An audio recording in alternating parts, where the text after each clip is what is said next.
Are you getting lost in the sea of watercolor?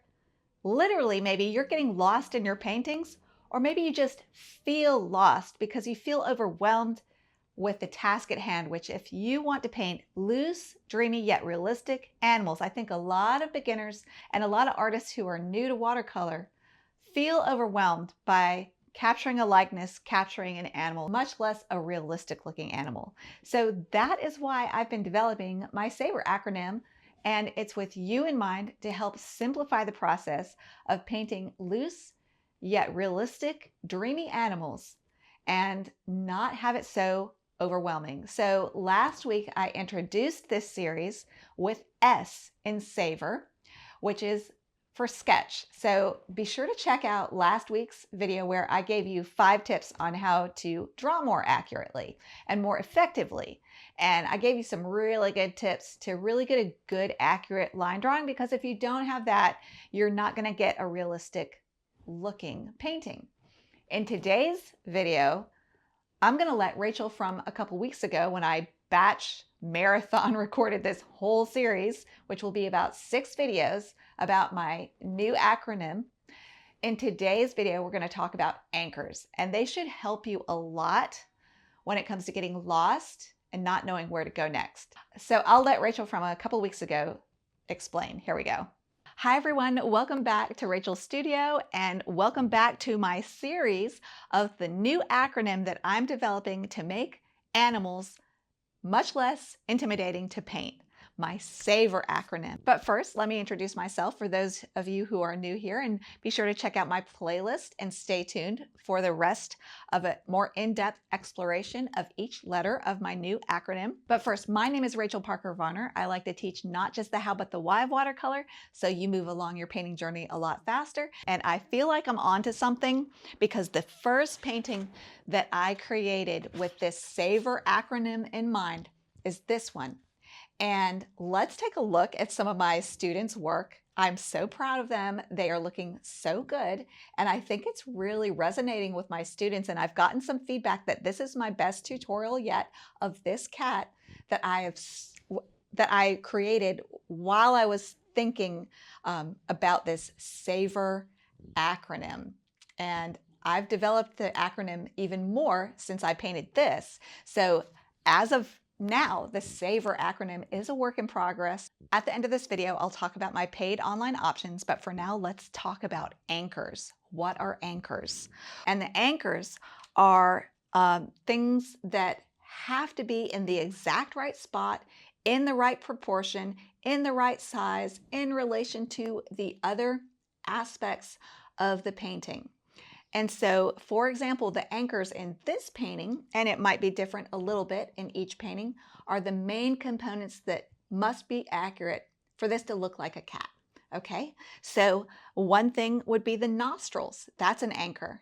Must be in the right size and in the correct proportion, in the right placement in relation to the next anchor, which is the pupils of the eye, the edges of the eye, the tip of the ear maybe, the mouth placement.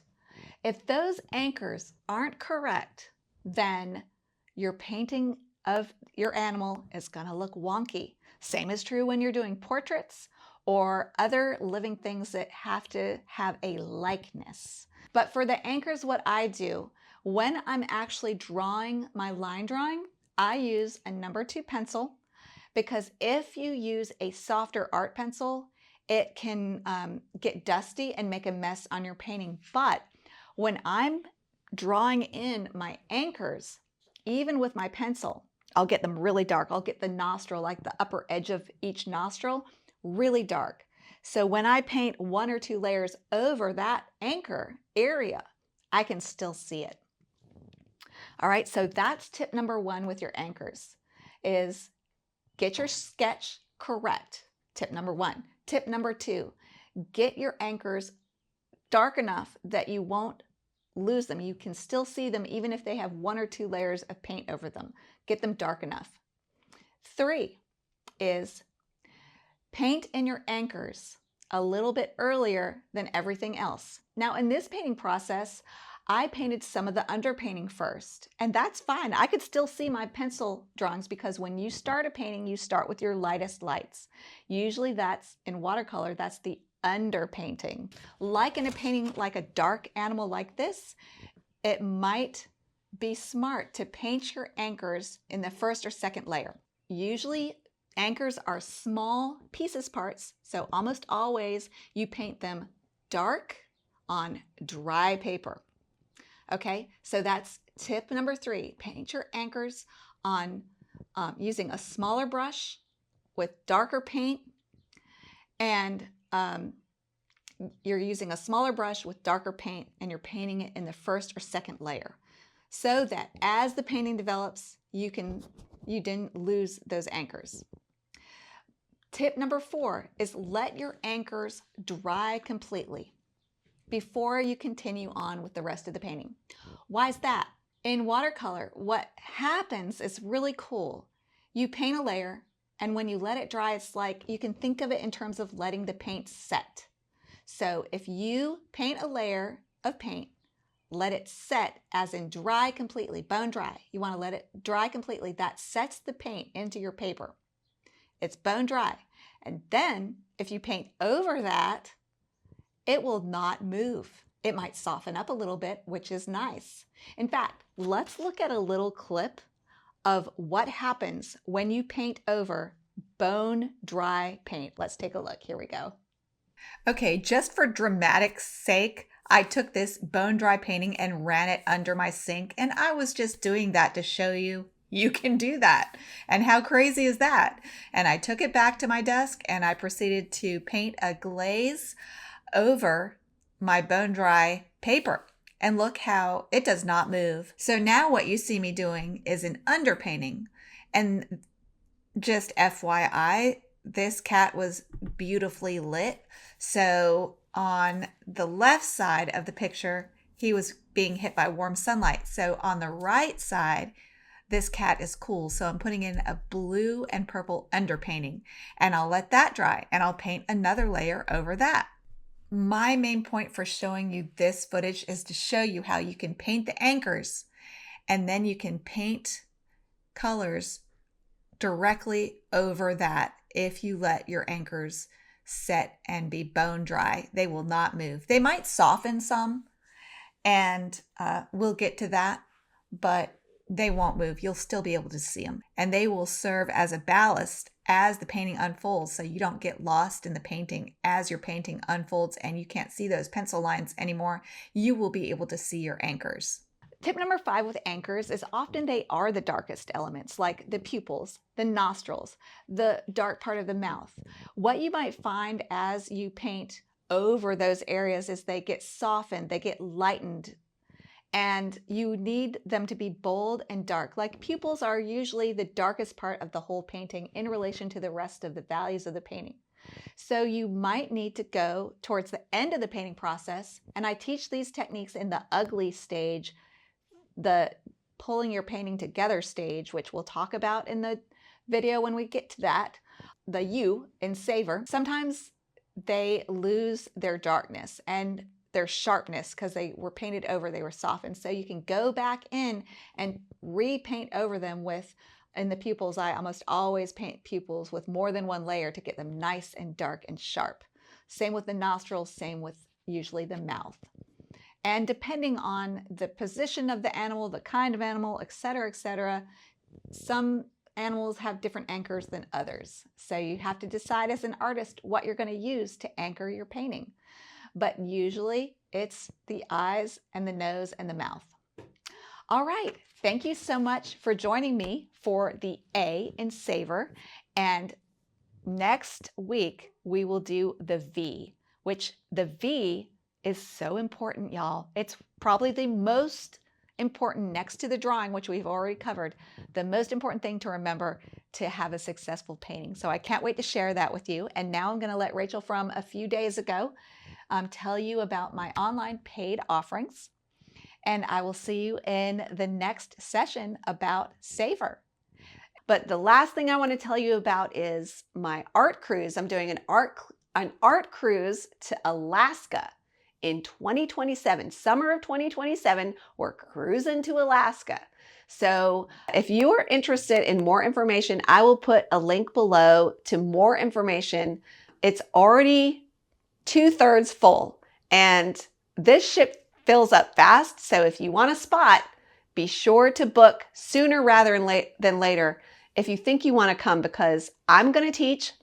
My friend Barbie, who teaches beginners, she's great. She's going to teach one day. I'm going to teach one day at the Days at Sea. And then Dean Krauser, who's amazing, is going to teach a day at sea.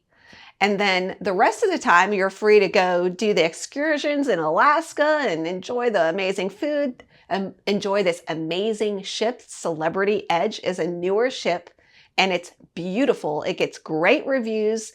You can go watch YouTube videos till you're blue in the face about the Celebrity Edge Alaska cruise. There's a lot of videos about it. Now I'll tell you more about my online school real quick and my free communities. You can join my communities for free. I've got a Facebook group and a Patreon, which you can join my Patreon for free and just kind of see what it's all about. And it's really like joining my mailing list. So please join with an email you use, because you're going to miss out on so many good things that I offer for free, or new fun tutorials that you really aren't going to want to miss. So be sure to use an email that you use, because I message people all the time. If you want to join my Patreon as a paid member, there's 2 tiers. There's the $14 tier, which gets you access to over 200 tutorials instantly. So you instantly get access to 200 plus tutorials. It's a library of all my work from the last 5 or 6 years, almost all of it. And then my $20 tier is where you want to do the Zoom with me, or you want to access my really high level paintings that have gone on to win national and international awards, high level commissions, my more advanced painting that I wish more artists would post in their online schools, but they don't. So I do. I share everything in the $20 tier. So if you join for a year, you pay for 10 months and you get 2 months free for a total of 12 months. And you can email me your paintings for a more in-depth critique. In fact, I just published a critique last week of a tiger painting. It's not about the tiger though. It's about the foundations of how to paint anything. You'll learn so much, I promise. If you join for a year, I will do an in-depth critique of your piece. And if you give me permission, I'll share it with the world so we can all learn together. And I feel like I'm learning as I critique, especially that last one I did of the tiger. So don't miss that. Okay, so I think that's enough. If you're still here, leave me a comment and be like, I'm still here. I'll be impressed. So thank you for those of you who watched all my videos and then go binge my content, because that tells the algorithm you love me and that puts my YouTube channel in front of more eyes. All right, thank you so much for joining me for this video. Be sure to subscribe, be sure to like this video, and leave me a comment. I love to hear from you. Join my Facebook group, join my Patreon for free. Come join the watercolor adventures of my life. It's a lot of fun. Never a dull moment for sure. So leave comments about what you're interested in learning. And until next time, go watercolor your world. Bye, everybody.